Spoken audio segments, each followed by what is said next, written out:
Welcome back. In this lesson. We will explore Perl's loop control statement, that is next, last and redo.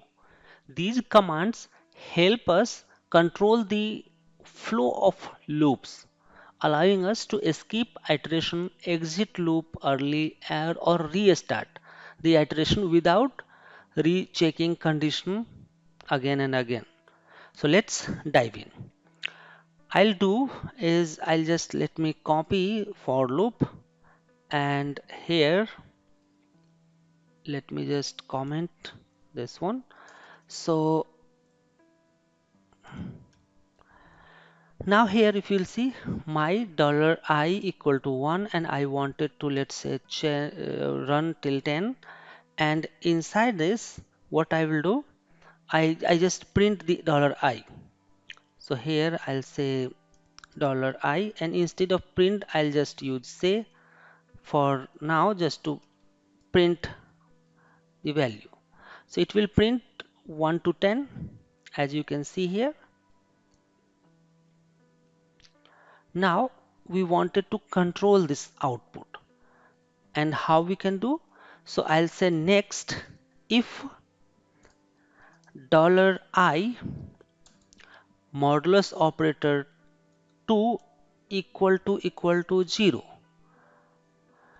That means here we are saying that we are using next, right? So next, what next will do is next, let me write here, next escape escapes the current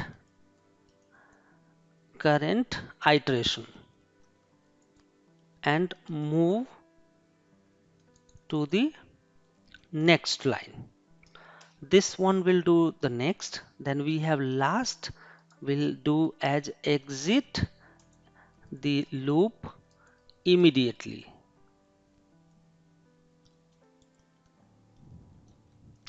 Exit the loop immediately. And then we have a redo. So what redo will do is it will restart the current iteration. So we have to just check this. So whenever, if condition, right, this condition met, then do next. That means don't print that.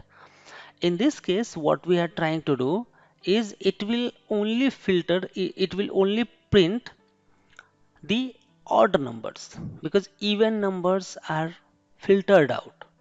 Let's run it.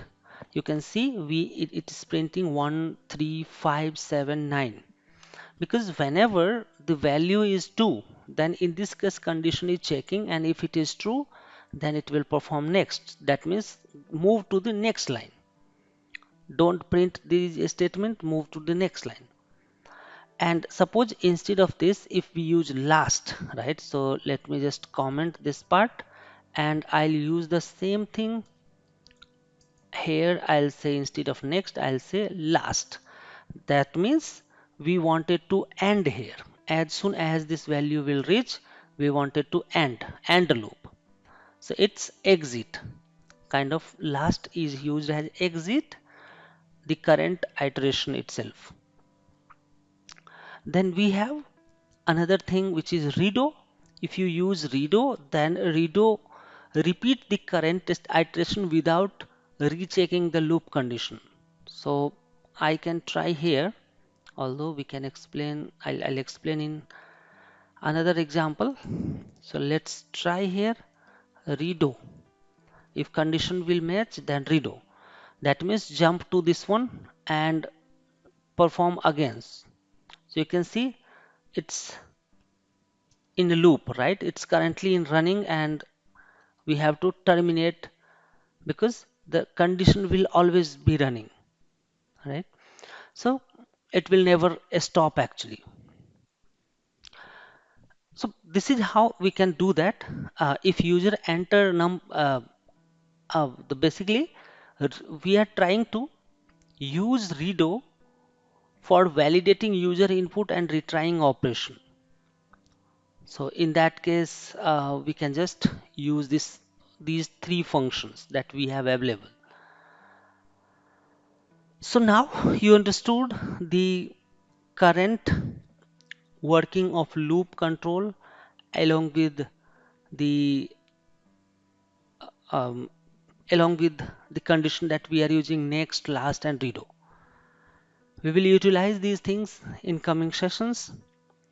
So thank you so much for watching. See you in the next.